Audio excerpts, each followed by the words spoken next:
नमस्कार, मैं अनुराग। वक्फ संशोधन कानून अब पूरे देश में लागू हो गया है। केंद्र सरकार ने इस संबंध में गजट अधिसूचना भी जारी कर दी है, जिससे यह कानून औपचारिक रूप से अब अमल में आ गया है। इससे पहले वक्फ संशोधन विधेयक को लेकर संसद के दोनों सदनों में लंबी बहस चली। लोकसभा में यह विधेयक 232 के मुकाबले 288 मतों से पारित हो गया, जबकि राज्यसभा में इसके पक्ष में 128 और विपक्ष में 95 मत पड़ी। दोनों सदनों से पारित होने के बाद विधेयक को राष्ट्रपति की मंजूरी भी मिल गई और अभी एक नए कानून के रूप में देश भर में आ गया है। नए संशोधन कानून से वक्फ संपत्तियों के प्रबंधन और निगरानी को लेकर कई महत्वपूर्ण बदलाव किए गए हैं। सरकार का दावा है कि इससे पारदर्शिता बढ़ेगी और वक्फ संपत्तियों की रक्षा सुनिश्चित हो सकेगी। हालांकि विपक्षी दलों ने इस कानून को संविधान के खिलाफ बताते हुए मुस्लिमों पर अत्याचार करने वाला बताया है। वक्फ संशोधन कानून का विरोध कर रहे लोगों व संगठनों का कहना है कि सरकार इसके जरिए समुदाय विशेष की संपत्तियों पर हस्तक्षेप करना चाहती है और एक जगह पर ले जाकर इसे हड़प सकती है। देश में इसका विरोध भी जारी है। बहरहाल सरकार ने गजट अधिसूचना जारी कर वक्फ संशोधन कानून को पूरे देश में अब लागू कर दिया है। लोगों की शंका यह भी है कि संशोधन एक्ट वक्फ संपत्तियों पर सरकारी नियंत्रण को बढ़ावा देता है। यह अल्पसंख्यकों की धार्मिक और सामाजिक स्वतंत्रता में हस्तक्षेप है, संविधान के मूल सिद्धांतों के खिलाफ है। वक्फ संशोधन बिल 2025 को संसद में पास करने के बाद राष्ट्रपति से भी इसकी मंजूरी मिल चुकी है। वहीं वक्फ कानून लागू हो जाने के बाद इसे सुप्रीम कोर्ट में भी चुनौती दी गई है। अनेक याचिकाएं इस संबंध में सुप्रीम कोर्ट में दायर हुई हैं। कांग्रेस, AIM, आम आदमी पार्टी और association for the protection in the matters of civil rights के बाद जमीयत उलमा-ए हिंद ने भी वक्फ कानून के खिलाफ सुप्रीम कोर्ट का दरवाजा खटखटाया है। वक्फ संशोधन विधेयक लोकसभा और राज्यसभा से पास होने के बाद कांग्रेस सांसद मोहम्मद जावेद ने वक्फ संशोधन बिल के खिलाफ सुप्रीम कोर्ट का रुख किया है। उन्होंने विधेयक को चुनौती देते हुए न्यायालय में याचिका दायर की है। मोहम्मद जावेद बिहार के किशनगंज से कांग्रेस सांसद हैं। मोहम्मद जावेद वक्फ को लेकर बनी JPC के सदस्य भी रहे हैं। याचिका में कहा गया है कि ये बिल मुसलमानों के अधिकारों के साथ भेदभाव करने वाला है। इसके साथ ही ये संशोधन विधेयक संविधान के अनुच्छेद 19 के तहत समानता के अधिकार और अनुच्छेद 25 और 26 के तहत धर्म और धार्मिक गतिविधियों के पालन और प्रबंधन का अधिकार, अनुच्छेद 29 में दिए गए अल्पसंख्यकों के अधिकारों की सुरक्षा का हनन करता है। वक्फ संशोधन बिल विधेयक के खिलाफ याचिका दायर करने को लेकर जमीयत उलमा-ए हिंद के अध्यक्ष मौलाना अरशद मदनी ने कहा कि वक्फ की हिफाजत करना हमारी धार्मिक जिम्मेदारी है। इससे पहले मौलाना मदनी ने जोर देकर कहा कि जैसा कि हमने पहले ही स्पष्ट कर दिया था कि वक्फ संशोधन बिल कानून बनता है तो इसे देश की सर्वोच्च अदालत में हम चुनौती देंगे। अब चूंकि इस बिल पर राष्ट्रपति की भी मुहर लग गई है तो जमीयत उलमा-ए हिंद ने भी इस कानून के खिलाफ सुप्रीम कोर्ट में याचिका दाखिल कर दी है। मौलाना मदनी ने कहा कि वक्फ की हिफाजत करना हमारा धार्मिक कर्तव्य है। उन्होंने कहा कि यह नया कानून भारतीय संविधान पर सीधा हमला करता है, जबकि भारतीय संविधान न सिर्फ सभी नागरिकों को समान अधिकार देता है बल्कि पूर्ण धार्मिक स्वतंत्रता भी प्रदान करता है। उन्होंने कहा कि वक्फ संशोधन बिल मुसलमानों की धार्मिक आज़ादी को छीनने की एक बड़ी साजिश है जो पूरी तरह से भारतीय संविधान के खिलाफ है। यहाँ जमीयत उलमा-ए हिंद प्रमुख मौलाना अरशद मदनी ने यह भी कहा कि सुप्रीम कोर्ट का दरवाजा खटखटाने के अलावा जमीयत उलमा-ए हिंद की राज्य इकाइयाँ वक्फ कानून के खिलाफ संबंधित राज्यों के हाई कोर्ट में भी याचिकाएं दाखिल करेंगी। उन्होंने कहा कि हमें न्यायपालिका पर पूरा भरोसा है। जिस तरह से अन्य मामलों में हमें न्याय मिला है, वैसे ही संवेदनशील और असंवैधानिक कानून मामले पर भी हमें न्याय जरूर मिलेगा। मणिपुर में वक्फ संशोधन विधेयक को लेकर स्थिति लगातार तनावपूर्ण होती जा रही है। भाजपा अल्पसंख्यक मोर्चा के प्रदेश अध्यक्ष असगर अली के घर पर गुस्साई भीड़ ने हमला कर दिया और आग लगा दी। यह घटना रविवार की रात थौबल जिले के लिंगोंग क्षेत्र में हुई। इस मामले को लेकर स्थानीय प्रशासन और पुलिस का दावा है कि भीड़ द्वारा की गई उक्त हिंसा असगर अली द्वारा वक्फ संशोधन कानून के समर्थन में सोशल मीडिया पर दिए गए बयान के बाद हुई है। सैकड़ों लोग असगर अली के घर के बाहर इकट्ठा हो गए। पहले नारेबाजी और तोड़फोड़ की गई, फिर कुछ ही देर में घर में आग लगा दी गई। घटना के बाद बीजेपी नेता असगर अली ने एक नया वीडियो जारी कर अपने पिछले बयान पर माफी मांगी है। उन्होंने कहा कि उसका उद्देश्य किसी की भावनाएं आहत करना नहीं था और अब वे वक्फ संशोधन कानून का विरोध करते हैं। वक्फ बिल को लेकर भाजपा सांसद रविशंकर प्रसाद ने बड़ी बात कही है। उन्होंने कहा कि लोकसभा और राज्यसभा में तीखी बहस के बाद पारित हुए वक्फ संशोधन विधेयक से मुस्लिम समुदाय की महिलाओं को लाभ होगा और पारदर्शिता आएगी। पूर्व कानून मंत्री ने कहा कि किसी भी मस्जिद, पूजा स्थल या कब्रिस्तान को नहीं छुआ जाएगा। उन्होंने कहा कि विधेयक मुस्लिम महिलाओं को सशक्त करेगा और विधवाओं तथा समुदाय के हाशिए पर पड़े लोगों की मदद करेगा। उन्होंने कहा वक्फ कोई धार्मिक संस्था नहीं है, यह एक कानूनी या वैधानिक संस्था है। मुतव्वली सिर्फ एक अधीक्षक या प्रबंधक है, संपत्ति पर उसका कोई अधिकार नहीं है। कमाल है। केंद्र सरकार जो बिल अभी लगातार लेकर आई है पिछले कुछ समय में, क्या कारण है कि जो बिल जिसके लिए लाते हैं वही इस केंद्र सरकार के खिलाफ सड़कों पर उतर जाता है। यूसीसी बिल का मसौदा लाई हो केंद्र सरकार, एनआरसी का मसौदा लाई हो सरकार, किसानों का बिल लेके आई हो सरकार, सारे किसान सड़कों पर उतर गए इसके विरोध में, और अब वक्फ संशोधन बिल भी लेकर आई है सरकार, तो अब मुस्लिम समुदाय इसके विरोध में सड़कों पर उतर गया। आखिर क्या कारण है कि ये सब कानून जो केंद्र सरकार जिन लोगों के लिए ला रही है वही केंद्र के खिलाफ अब सड़कों पर आ रहे हैं। इस अधिनियम की संवैधानिक वैधता को चुनौती देने वाली याचिका पर सुनवाई के लिए अब कोर्ट भी तैयार हो गया है। भारत के मुख्य न्यायाधीश संजीव खन्ना की अध्यक्षता वाली पीठ 16 अप्रैल को याचिकाओं पर सुनवाई करेगी। सीजेआई के अलावा जस्टिस संजय कुमार और न्यायमूर्ति केवी विश्वनाथन 3 जजों की उस बेंच का हिस्सा होंगे जो वक्फ कानून के खिलाफ याचिकाओं पर सुनवाई करेगी। केंद्र ने भी शीर्ष अदालत में केविएट दायर की थी और मामले में कोई भी आदेश पारित करने से पहले उसका पक्ष सुनने की मांग की थी। केविएट किसी पक्ष की ओर से उच्च न्यायालय और शीर्ष अदालत में यह सुनिश्चित करने के लिए दायर की जाती है, इसका अभिप्राय यह होता है कि उसे सुने बिना कोई आदेश पारित न किया जाए।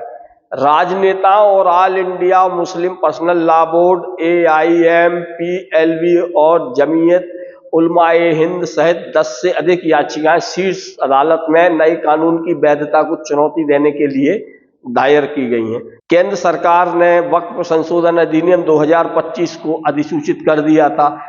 जबलपुर में वक्फ एक्ट में हुए संशोधनों के खिलाफ मुफ्ती आजम मौलाना मुसाहिद रजा कादरी के नेतृत्व में मंडी मदार टेकरी मैदान में मुस्लिम समुदाय ने विरोध प्रदर्शन किया, जहां उलेमाए किराम, जनप्रतिनिधि, समाजसेवी सहित बड़ी संख्या में आमजन उपस्थित रहे। यहाँ वक्फ संशोधनों के खिलाफ राष्ट्रपति के नाम ज्ञापन प्रशासनिक अधिकारियों को सौंपा गया। मुफ्ती आजम ने सरकार पर मुस्लिम समुदाय को परेशान करने का आरोप लगाया। उन्होंने कहा कि सरकार पहले 3 तलाक बिल लाई और अब वक्फ बिल ले आई है। वक्फ एक्ट में जिस तरह के संशोधन सरकार ने किए हैं उसके बाद देश की हर नई पुरानी मस्जिद, कब्रिस्तान, इबादत गाह खतरे में आ गई है। वक्फ संशोधन किसी भी सूरत में कबूल नहीं। उनका कहना था कि अगर सरकार मुस्लिम समुदाय की वास्तव में चिंता करती है तो उन्हें नौकरियां और शिक्षा के लिए सहायता दी जानी चाहिए। मुफ्ती आजम ने कहा कि मुस्लिम समाज अपने धार्मिक और कानूनी अधिकारों से किसी भी सूरत में समझौता नहीं करेगा। वहीं बीजेपी को अब वक्फ कानून का इसलिए डर सताने लगा है, कुछ ही समय बाद बिहार में चुनाव है और बिहार में ये भाजपा की नैया को कहीं डुबा ना दे। भारतीय जनता पार्टी ने वक्फ संशोधन बिल को लेकर विपक्ष की आलोचना और एनडीए सहयोगियों पर बढ़ते दबाव को देखते हुए व्यापक जनसंपर्क अभियान शुरू करने की योजना बनाई है। इस अभियान के जरिए बीजेपी विपक्ष के इस दावे का खंडन करेगी कि जिसमें वक्फ कानून को अल्पसंख्यक विरोधी बताया जा रहा है। खास तौर पर बिहार में बीजेपी की यह रणनीति ज्यादा अहम मानी जा रही है क्योंकि राज्य में अब विधानसभा चुनाव होने वाले हैं और बीजेपी का गठबंधन जनता दल यूनाइटेड से है जो मुस्लिम वोट बैंक पर काफी हद तक निर्भर है। बीजेपी अब मुस्लिम समुदाय के बीच जाकर यह संदेश देना चाहती है कि वक्फ कानून उनके हितों के खिलाफ नहीं है। मगर कमाल ये है कि देश में कोई भी संगठन जो मुस्लिम समुदाय के हितों से जुड़ा हुआ है वह केंद्र सरकार की इस दलील को मानने किसी भी सूरत में तैयार नहीं है। वहीं भाजपा घर घर जाकर कानून की खूबियों को समझाने का अभियान भी शुरू करने वाली है बिहार में, ताकि मुस्लिम समुदाय में फैली गलत फहमियों को दूर किया जा सके। विपक्षी दलों खासतौर पर राष्ट्रीय जनता दल ने इस मुद्दे को लेकर एनडीए सहयोगी दलों पर हमला तेज कर दिया है। वक्फ संशोधन विधेयक को लेकर देश भर में उठे विरोध के स्वरों के बीच बिहार विधानसभा के नेता प्रतिपक्ष तेजस्वी यादव ने केंद्र पर जमकर हमला बोला है। तेजस्वी ने कहा कि अगर हमारी सरकार बनी तो वक्फ संशोधन बिल को बिहार में लागू नहीं होने देंगे, उसे कूड़ेदान में फेंक दिया जाएगा। नेता प्रतिपक्ष यादव ने वक्फ संशोधन बिल को असंवैधानिक करार देते हुए आरोप लगाया कि भाजपा देश को धार्मिक आधार पर बांटने की राजनीति कर रही है। उन्होंने कहा बेरोजगारी, पलायन, गरीबी, शिक्षा जैसे असल मुद्दों से ध्यान भटकाकर भाजपा ध्रुवीकरण की राजनीति कर रही है। यह वक्फ बिल उसी का हिस्सा है। उन्होंने कहा कि आरएसएस और बीजेपी संविधान का लगातार उल्लंघन कर रहे हैं, नागपुरिया कानून को पूरे देश में थोपना चाहते हैं। हम समाजवादी और धर्मनिरपेक्ष उसूलों की राजनीति करते हैं, सत्ता में रहे या ना रहे विचारधारा से कभी समझौता नहीं किया है। पश्चिम बंगाल के मुर्शिदाबाद में बीते दिन हुई वक्फ कानून के खिलाफ प्रदर्शन कर रहे लोगों और पुलिस के बीच हुई झड़प के बीच मुख्यमंत्री ममता बनर्जी ने बड़ा बयान दिया है। उन्होंने कहा कि राज्य में वक्फ संशोधन अधिनियम लागू ही नहीं होगा। कोलकाता में जैन समुदाय के एक कार्यक्रम को संबोधित करते हुए ममता ने कहा कि वह अल्पसंख्यक लोगों और उनकी संपत्ति की रक्षा के लिए हर संभव कदम उठाएंगी। उन्होंने कहा, मैं जानती हूं वक्फ अधिनियम के लागू होने से आप दुखी हैं, भरोसा रखें बंगाल में ऐसा कुछ नहीं होगा जिससे कोई समाज में फूट डालकर राज कर सके।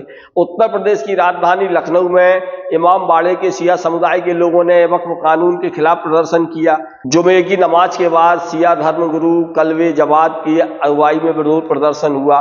महाराष्ट्र की राजधानी मुंबई में असदुद्दीन ओवैसी की पार्टी AIMIM के कार्यकर्ताओं ने भी जुमे की नमाज के बाद वक्फ कानून के खिलाफ सड़कों पर उतरकर विरोध जताया। इस दौरान AIMIM के नेता वारिस पठान को और प्रोटेक्ट कर रहे कुछ लोगों को मुंबई पुलिस के द्वारा हिरासत में भी लिया गया था। वारिस पठान अपने समर्थकों के साथ वाइकुला की हिंदुस्तानी मस्जिद के पास प्रोटेस्ट कर रहे थे। इस दौरान वक्फ संशोधन बिल के खिलाफ नारे भी लगाए गए। 15 से 20 मिनट तक प्रोटेस्ट चलने के बाद पुलिस ने करीब 60-70 लोगों को हिरासत में लिया था। मुस्लिम पर्सनल लॉ बोर्ड के जनरल सेक्रेटरी मौलाना फजलुर रहीम मुहाजिदी ने कहा कि 11 अप्रैल से 7 जुलाई तक वक्फ बचाओ अभियान देश भर में चलेगा। हम वक्फ कानून में मनमानी के खिलाफ हैं। ये लोग वक्फ को हड़पना चाहते हैं। हम शांति से अपना अभियान चलाएंगे। उन्होंने कहा कि बीजेपी पर हम दबाव बनाएंगे जिससे ये कानून वापस लिया जा सके। 30 अप्रैल को रात 9 बजे आधे घंटे के लिए मुसलमान अपने घर और फैक्ट्री की बत्ती गुल करेंगे और खामोश प्रदर्शन दर्ज कराएंगे। दिल्ली के रामलीला मैदान में भी वक्फ बिल के खिलाफ कार्यक्रम होगा। दरअसल वक्फ वह संपत्ति है जिसे मुसलमान धार्मिक उद्देश्यों के लिए दान देते हैं। गैर मुस्लिम भी अपनी संपत्ति को वक्फ को दान कर सकते हैं। ऐसा बताया जा रहा है कि वक्फ देश में संपत्ति का तीसरा सबसे बड़ा मालिक है। वहीं दूसरी ओर तर्क यह दिया जा रहा है कि हिंदू ट्रस्टों और मंदिरों के पास वक्फ से कहीं ज्यादा संपत्ति है। वक्फ एक्ट में जो संशोधन किए गए हैं वे एक एजेंडा का हिस्सा है और इनका उद्देश्य वक्फ बोर्डों पर मुसलमानों के नियंत्रण को कमजोर करना है, जबकि हिंदू ट्रस्टों और मंदिरों का नियंत्रण केवल हिंदुओं के हाथों में है। मगर अब गैर मुसलमान भी वक्फ बोर्डों के सदस्य बन सकेंगे और वक्फ संपत्तियों के मालिकाना हक के बारे में अंतिम निर्णय लेने का अधिकार जिला कलेक्टरों को होगा। हिंदू ट्रस्टों और वक्फ के बीच यह अंतर पक्षपाती है। सरकार वक्फ से जुड़े मामलों में मुसलमानों के हुकूक को कम करना चाहती है। अल्पसंख्यक मामलों के मंत्री किरण रिजिजू ने विधेयक प्रस्तुत करते समय अपने भाषण में कहा था कि इसका उद्देश्य गरीब मुसलमानों के हालात में बेहतरी लाना है। वक्फ संपत्ति धार्मिक और सामाजिक उद्देश्यों के लिए है। गरीबी मिटाना सरकार का काम है और सरकार इस दिशा में प्रयास कर रही है। वहीं सरकार की वक्फ के मामले में मंशा पर सवाल उठाए जा रहे हैं और आरोप यह लग रहा है कि सरकार का एकमात्र लक्ष्य है बड़े औद्योगिक घरानों की जेब भरना। सभी सरकारी नीतियां इसी लक्ष्य को ध्यान में रखकर बनाई जा रही है। सरकार को न हिंदू गरीबों से कोई मतलब है, न मुसलमान गरीबों से और न किसी और मजहब के गरीबों से। और अगर धार्मिक संस्थाओं के पैसे का उपयोग समुदाय के हालात में बेहतरी लाना ही है तो फिर हम हिंदू बहुसंख्यकों से शुरू क्यों नहीं करते। हिंदू ट्रस्टों और मंदिरों के पास अकूत संपदा है जिससे स्कूल और अस्पताल खोले जा सकते हैं और रोजगार के अवसर निर्मित किए जा सकते हैं। किरण रिजिजू ने दावा किया था कि कई गरीब मुसलमानों ने उन्हें सरकार के इस निर्णय के लिए बधाई दी है। कमाल की बात है कि जिस वक्फ के संबंध में जो मसौदा उस समय संसद में पेश नहीं हो पाया था, जो सांसदों को देखने नहीं मिला था, वो रिजिजू के घर स्वागत करने वाले पहुंचे मुसलमानों के प्रतिनिधि मंडल को किसने दिखा दिया, और कैसे उन्होंने इस सारे एक्ट के संशोधनों का जल्दबाजी में अध्ययन भी कर लिया और यह आकलन कर लिया कि यह मुसलमानों के हित में है। और फिर किरण रिजिजू ने इस संबंध में कोई एक फोटो भी जारी नहीं किया कि जिसमें उनका स्वागत किसी मुसलमानों के प्रतिनिधि मंडल ने किया हो। सच यह है कि हजारों मुस्लिम संगठनों ने इस संशोधन का विरोध किया है। इस संशोधन को भाजपा सरकार मुस्लिम समुदाय पर जबरन लाद रही है ताकि उसे कमजोर किया जा सके। यह दावा बचकाना है कि गरीब मुसलमान इस संशोधन के पक्ष में है। वहीं बंगाल में वक्फ संशोधन मामले को लेकर उपजे आक्रोश को लेकर भाजपा नेता शुभेंदु अधिकारी ने कहा कि राज्य में धार्मिक आधार पर हिंसा हो रही है और सरकार की तुष्टीकरण की नीति इसके लिए जिम्मेदार है। प्रदर्शनकारियों को शांत करने के लिए सीएम ममता ने एक्स पर एक पोस्ट में कहा कि याद रखें, हमने यह कानून नहीं बनाया जिस पर बहुत लोग नाराज हैं। यह कानून केंद्र सरकार ने बनाया है, इसलिए आप जो जवाब चाहते हैं वह केंद्र सरकार से मांगना चाहिए। उन्होंने कहा कि हमने इस मामले में अपनी स्थिति स्पष्ट कर दी है। हम इस कानून का समर्थन नहीं करते हैं। यह कानून हमारे राज्य में लागू नहीं होगा तो फिर दंगा किस लिए। नए वक्फ कानून पर सीएम नीतीश कुमार की पार्टी में घमासान मचा है। पार्टी में बगावत शुरू हो गई है। पार्टी के कई नेता और अल्पसंख्यक आरक्षण मोर्चा के राष्ट्रीय अध्यक्ष हाजी मोहम्मद परवेज सिद्दीकी इसके खिलाफ सुप्रीम कोर्ट पहुंच गए हैं।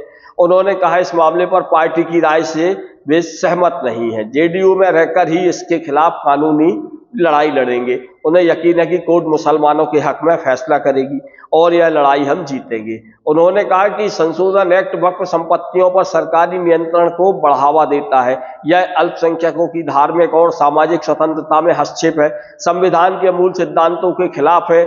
जदयू के कई मुस्लिम नेता इस एक्ट पर विरोध जता चुके हैं। अब तक अल्पसंख्यक प्रकोष्ठ से जुड़े 20 से ज्यादा नेता जदयू से इस्तीफा दे चुके हैं। एक के बाद एक मुस्लिम नेताओं का इस्तीफा अब भी जारी है। अब तक बिल को समर्थन देने से नाराज 6 बड़े मुस्लिम नेता पार्टी को अलविदा कह चुके हैं। इससे पूर्व प्रदेश सचिव एम राजू नैयर, अल्पसंख्यक प्रकोष्ठ के प्रदेश सचिव मोहम्मद शाह नवाज मलिक, बेतिया जिला के उपाध्यक्ष नदीम अख्तर, प्रदेश महासचिव मोहम्मद तबरेज सिद्दीकी अली, भोजपुर से पार्टी सदस्य मोहम्मद दिलशान राइन और खुद को मोतिहारी के ढाका विधानसभा सीट से पूर्व प्रत्याशी बताने वाले मोहम्मद कासिम अंसारी शामिल हैं। मुस्लिम नेताओं ने नाराजगी जताकर कहा है कि पार्टी ने लाखों मुसलमानों का भरोसा तोड़ा है। अंसारी ने नीतीश को लिखे पत्र में कहा, वक्फ बिल पर समर्थन देकर जेडीयू ने अपनी सेक्युलर छवि वाला भरोसा तोड़ दिया है। इससे लाखों मुसलमानों का यकीन टूटा है। वहीं मोहम्मद शाहनवाज मलिक ने कहा, जेडीयू के समर्थन से लाखों करोड़ों मुसलमानों को धक्का लगा है।